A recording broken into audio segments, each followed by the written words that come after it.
Bismillahirrahmanirrahim. Dear viewers, Assalamu alaikum. Business Mathematics Lecture number 7.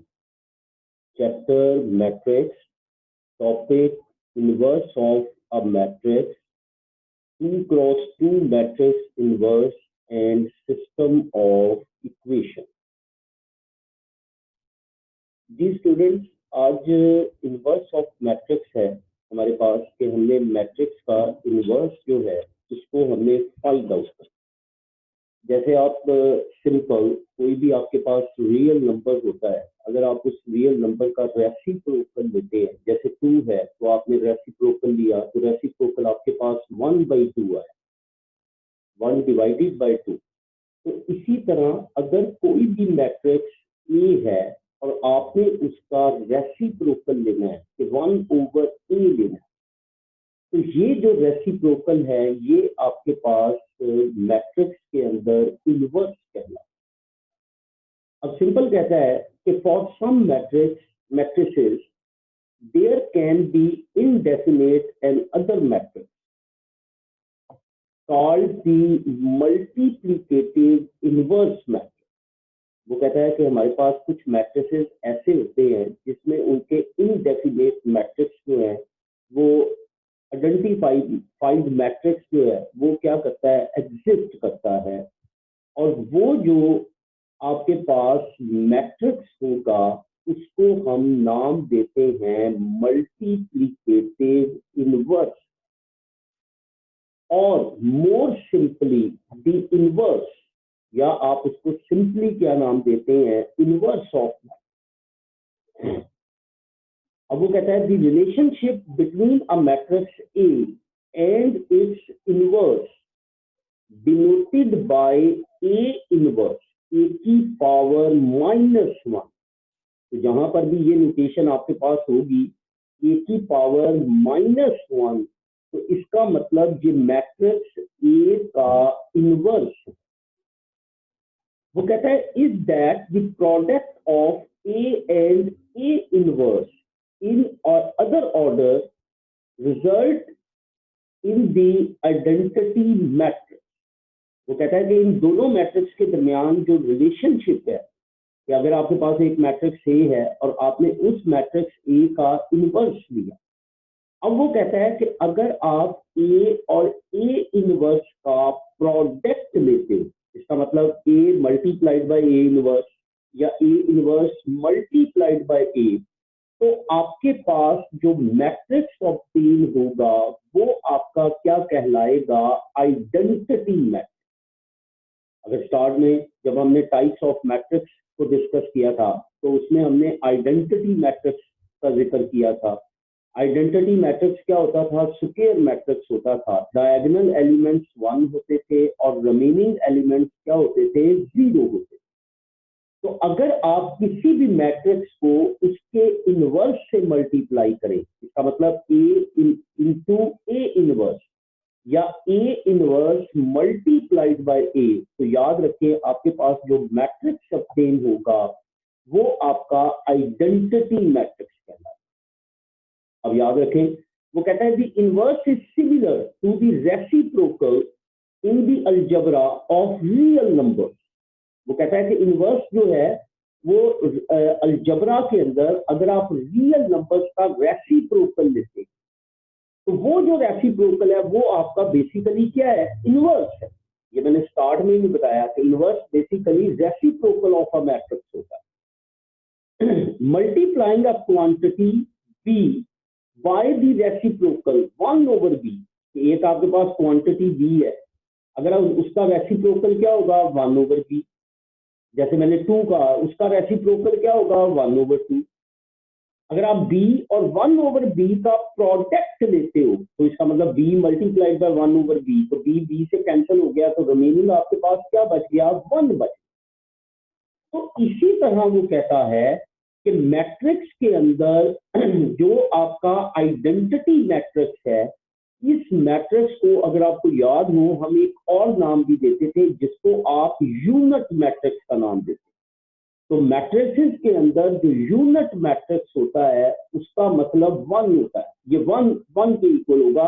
तो matrix के अंदर इसी वन के लिए हम एक मैट्रिक्स यूज करते हैं जिसको हम नाम देते हैं आइडेंटिटी मैट्रिक्स। क्या नाम देते हैं? Identity matrix. वो कहता है in a matrix algebra multiplying a matrix by its inverse result in the identity matrix.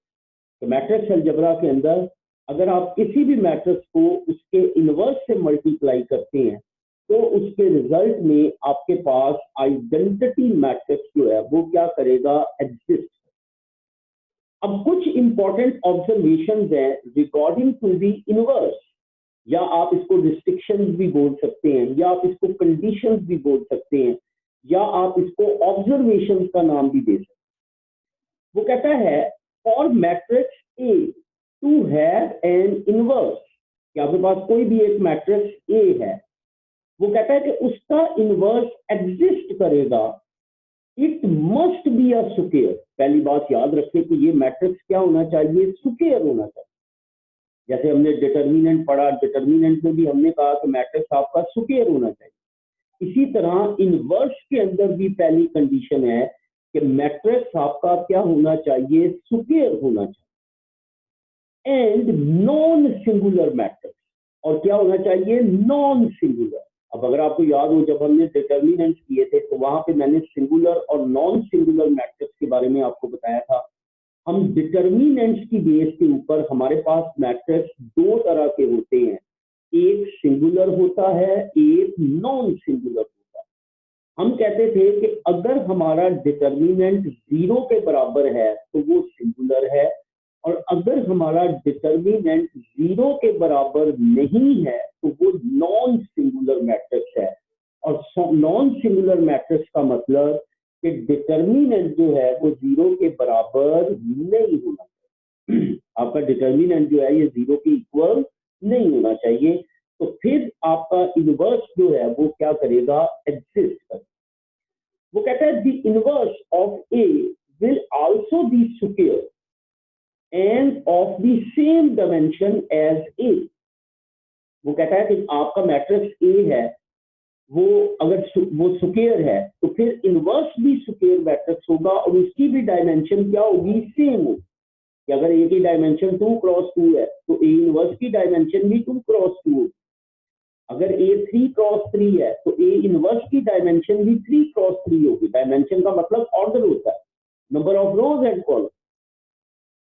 फिर वो कहता है not every square matrix has an inverse. याद रखें कि हर स्क्वायर मैट्रिक्स का इनवर्स जो है वो एग्जिस्ट नहीं करता, क्योंकि याद रखें अगर डिटर्मिनेंट, ये देखिए फर्स्ट कंडीशन में हमने क्या कंडीशन लगाई है? डिटर्मिनेंट 0 के बराबर नहीं होना चाहिए। अगर कोई भी मैट्रिक्स ए है आपने उसका डिटर्मिनेंट कैलकुलेट किया, अगर उसका डिटर्मिनेंट 0 आ गया तो इसका मतलब उस मैट्रिक्स का इनवर्स जो है वो एग्जिस्ट नहीं करता। तो याद रखें कि हर मैट्रिक्स का इनवर्स जो है वो एग्जिस्ट नहीं करेगा। उसकी कंडीशन क्या है कि अगर मैट्रिक्स का डिटर्मिनेंट 0 के बराबर होगा तो उसका इनवर्स जो है वो एग्जिस्ट नहीं करेगा। अब देखें, अब सबसे पहले इनवर्स, वो कहता है finding the inverse using cofactors.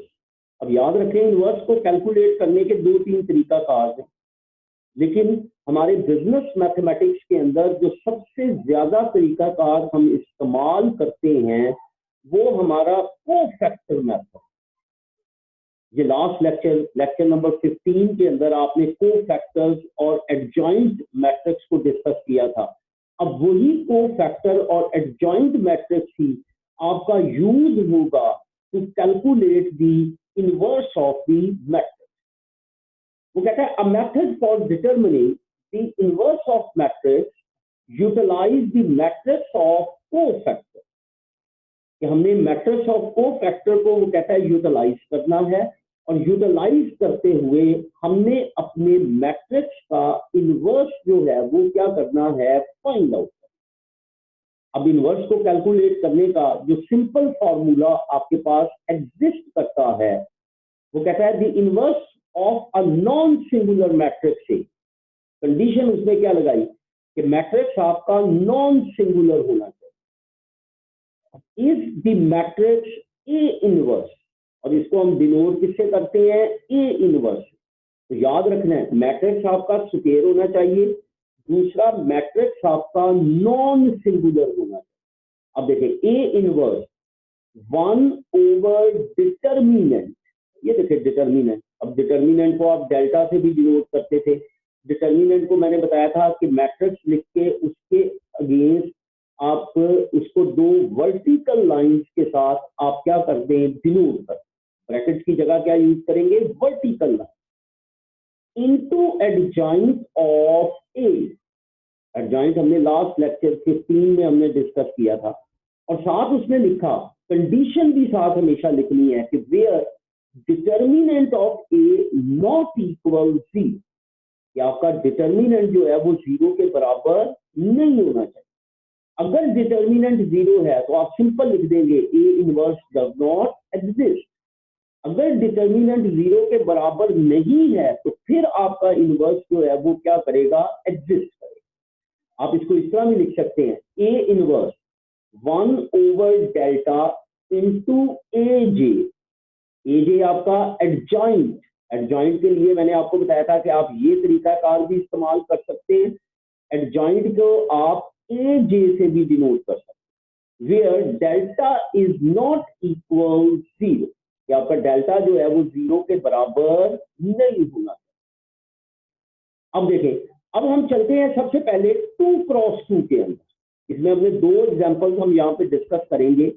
पहला हम इनवर्स कैलकुलेट करेंगे 2x2 मैट्रिक्स का, और सेकंड में हमने सिस्टम ऑफ इक्वेशंस का सॉल्यूशन फाइंड आउट करना है bye using inverse of matrix. तो सबसे पहले हम इनवर्स की तरफ चलते हैं कि हमने 2x2 का इनवर्स कैलकुलेट करना है। अगर आप देखें आपके पास एक मैट्रिक्स उसमें ए दे दिया एग्जांपल में, वो कहता है 5 3 2 4 2। सबसे पहले ऑर्डर देखें, 2 रोज है, 2 आपके पास कॉलम्स है, तो इसका मतलब ऑर्डर ऑफ मैट्रिक्स क्या हो गया, 2x2। ऑर्डर ऑफ मैट्रिक्स आपके पास क्या हो गया, 2x2 हो गया। अब देखें आपके पास सबसे पहले सॉल्यूशन में फॉर्मूला डिफाइन करें। ए इनवर्स आपके पास क्या फॉर्मूला बनेगा, 1 over A determinant into adjoint of A, where determinant is not equal 0। अब याद रखें जब भी इनवर्स को कैलकुलेट करना, सबसे पहला स्टेप आपने डिटर्मिनेंट फाइंड आउट करना। तो देखिए ए डिटर्मिनेंट, अब देखें 5 3 4 2 5 3 4 2 इनक्लोज्ड इन 2 वर्टिकल लाइंस। ये वर्टिकल लाइंस आपके डिटर्मिनेंट को डिनोट करती है। तो देखिए 5 मल्टीप्लाइड बाय 2 आपके पास 10 आ गया, माइनस 3 मल्टीप्लाइड बाय 4 12, तो 10 minus 12 product of diagonal minus product of diagonal. तो 5 multiplied by 2 10 minus 3 multiplied by 4 12, 10 minus 12 आपके पास -2 आ गया, और ये 0 के बराबर नहीं है। देखिए नॉट इक्वल 0, ये कंडीशन पहले देखिए। अब ये 0 के बराबर नहीं है, तो देखिए मैंने लिखा ए इनवर्स एग्जिस्ट। इसका मतलब इनवर्स जो है वो एग्जिस्ट करता है। और मैंने आपको बताया था कि अगर ये 0 के बराबर हो जाए, अगर ये 0 हो जाता तो आप सिंपल यहां पे लिखते A inverse does not exist, और आपका क्वेश्चन क्या हो जाता, कंप्लीट हो जाता। लेकिन अब ये 0 के बराबर नहीं है, इसका मतलब ए इनवर्स एग्जिस्ट करता है। अब हमें चाहिए एडजॉइंट। ये देखिए फॉर्मूले में, अब 2x2 का एडजॉइंट लास्ट लेक्चर नंबर 15 में आपने पढ़ा कि एडजॉइंट हम 2x2 का कैसे लेते थे, simply change the place of diagonal, इन दोनों एलिमेंट्स की जगह बदल दो, and change the signs of diagonal, और इन दोनों के साइंस बदल दो। इन दोनों की जगह बदलनी है, इन दोनों के साइन बदलने। पहले देखें, अब देखें एडजॉइंट, इन दोनों की जगह बदली 2 5, देखिए 2 5, साइन बदले, प्लस है माइनस, प्लस है माइनस, ये आपके पास एडजॉइंट आ गया। सिंपल। चेंज एडजॉइंट 2 क्रॉस 2 का क्या था? Change the place of diagonal, change the size of diagonal. इन दोनों की जगह बदलो, इन दोनों के साइन बदलो। अब देखें ये हमारे पास एडजॉइंट आ गया। अब देखें ए इनवर्स 1 ओवर डिटर्मिनेंट, तो डिटर्मिनेंट -2 आया, ये देखें -2 है आपके पास डिटर्मिनेंट, इनटू एडजॉइंट 2 -3 -4 15, और ये आपका क्या बन गया? A inverse. अब 1 ओवर -2 से हर एलिमेंट को मल्टीप्लाई भी कर सकते हैं, आप ऐसे भी लिख सकते हैं, या आप ऐसे भी लिख सकते हैं -2 over 2 plus 3 over 2 -4 over 2 -4 into -1 over 2 -5 over 2। ये -1/2 को हर एलिमेंट से मल्टीप्लाई कर। क्लियर हो गया? तो ये सिंपल आपने इनवर्स कैलकुलेट कर लिया 2 क्रॉस 2 मैट्रिक्स का। अब इसी इनवर्स को हमने एक सिस्टम ऑफ इक्वेशन में, जैसे हमने एक उसका सोल्यूशन फाइंड आउट किया था क्रैमर्स रूल से। क्रैमर रूल क्या था? कि we are using the determinant, लेकिन इसका एक अल्टरनेट मेथड भी है which is called inverse of matrix, which is called inverse of matrix. अब देखें, वो कहता है solve by using inverse of matrices the equations 2x minus y equal 3, 5x plus y equal 4। ये हमारे पास उसने एक इक्वेशन दी। अब सबसे पहले अगर आपको याद हो, अगर हमारे पास सिस्टम ऑफ इक्वेशन होता था तो हम उस सिस्टम ऑफ इक्वेशन को कन्वर्ट करते थे मैट्रिक्स फॉर्म के अंदर। और मैट्रिक्स फॉर्म आपके पास क्या होती थी? ए एक्स इक्वल बी। ए आपका कोफिशिएंट मैट्रिक्स, एक्स आपका वेरिएबल मैट्रिक्स, और बी आपके पास मैट्रिक्स ऑफ कांस्टेंट होता। तो सबसे पहले आपने इसको मैट्रिक्स फॉर्म में कन्वर्ट करना। ये फर्स्ट इक्वेशन, पहले मैं इसको राइट करता हूं मैट्रिक्स फॉर्म में। देखें, एक्स का कोफिशिएंट 2 है, वाई का कोफिशिएंट -1 है, ये देखें 2 -1। और मैंने आपको बताया था कि कोफिशिएंट्स को विद साइन लें। अगर वेरिएबल के साथ कांस्टेंट नहीं है तो उसका कोफिशिएंट 1 होता है, और अगर इक्वेशन में वेरिएबल एग्जिस्ट नहीं करता तो उसका कोफिशिएंट 0 रखना। दोबारा बता दिया मैं। अब देखें, पहले x का कोफिशिएंट 2 आ गया, y का कोफिशिएंट -1। अब दूसरी इक्वेशन ये है हमारे पास, x का कोफिशिएंट 5, y का कोफिशिएंट +1 विद साइन। दूसरा मैट्रिक्स x है, वेरिएबल x और y है, कॉलम की फॉर्म में x y, constant right side पे देखें 3 है, और दूसरी इक्वेशन का 4 है, 3 and 4। तो हमारे पास बन गया ax इक्वल b। अब देखें, अब हमने यहां पे x कैलकुलेट करना। अब देखें, a x के साथ a मल्टीप्लाई हो रहा है, तो इधर आके क्या होगा? डिवाइड, तो b ओवर a हो जाएगा। लेकिन मैंने आपको बताया कि मैट्रिक्स में डिवीजन की जगह पे हम उसकी टर्म मल्टीप्लिकेटिव इनवर्स यूज करते हैं। तो मैट्रिक्स में हम डिवाइजर b ओवर a नहीं करेंगे, बल्कि हम उसको किस तरह लिखेंगे? a inverse. 1 ओवर a को क्या लिखेंगे? a inverse. रेसिप्रोकल है, तो रेसिप्रोकल मैट्रिक्स में हमेशा क्या होगा? इनवर्स होगा। तो फिर देखें, x हमारा क्या आएगा? a inverse b। ये देखें, a इनवर्स b। अब सबसे पहले a इनवर्स कैलकुलेट करना है। अब मैं a इनवर्स पहले कैलकुलेट करता हूं। Formula 1 over a determinant adjoint of a where determinant of a not equal 0। अब सबसे पहले डिटर्मिनेंट ले रहा हूं, ए डिटर्मिनेंट ये देखिए 2 - 1 5 1 enclosed between two vertical lines, 2 multiplied by 1 2 minus -1 multiplied by 5 -5, तो 2 minus minus plus 5, तो 2 plus 5 7, और ये 0 के बराबर नहीं है। ये देखिए कंडीशन, अगर डिटर्मिनेंट 0 हो गया तो इनवर्स एग्जिस्ट नहीं करेगा। इनवर्स की कंडीशन क्या है कि डिटर्मिनेंट 0 के बराबर नहीं होना चाहिए, नॉन सिंगुलर मैट्रिक्स होगा, तो ये 0 के बराबर नहीं है। अब देखें, अब एडजॉइंट लेते हैं, वही अगेन 2 क्रॉस 2 है, चेंज दी प्लेस, 2 1 है 1 2 कर दे, यहाँ पे 1 आ जाएगा, यहाँ पे 2, ये देखो 1 और 2, चेंज दी साइन, माइनस है प्लस, प्लस है माइनस, तो देखिए 1 -5, आपके पास एडजॉइंट आ गया। अब ए इनवर्स का फॉर्मूला ये पड़ा है, तो क्या बना 1/7 इंटू एडजॉइंट 1 1 -5 2, ये ए इनवर्स बन गया। अब देखें, अब बी साथ बी मल्टीप्लाई हो रहा है, अब ये बी पड़ा है आपके पास 3 4, तो देखिए 3 and 4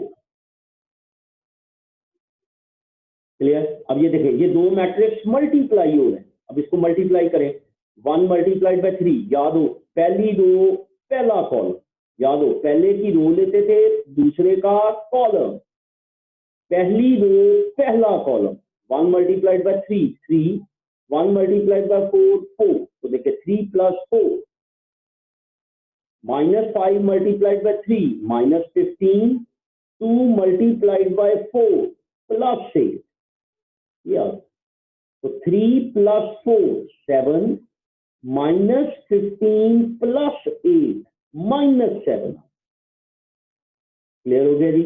अब देखिए 1/7 है, तो ये 1/7 इससे मल्टीप्लाई हुआ, 1/7 मल्टीप्लाइड बाय 7, तो 7 7 से कट गया, बाकी क्या बचा 1, ये 1/7 मल्टीप्लाइड बाय -7, 7 7 से कट गया तो बाकी -1, तो इसका मतलब x की वैल्यू 1 आ गई, y की वैल्यू -1, तो ये आपका सोल्यूशन आ गया सिस्टम ऑफ इक्वेशन का। और मेथड हमने क्या यूज किया, इनवर्स ऑफ मैट्रिक्स।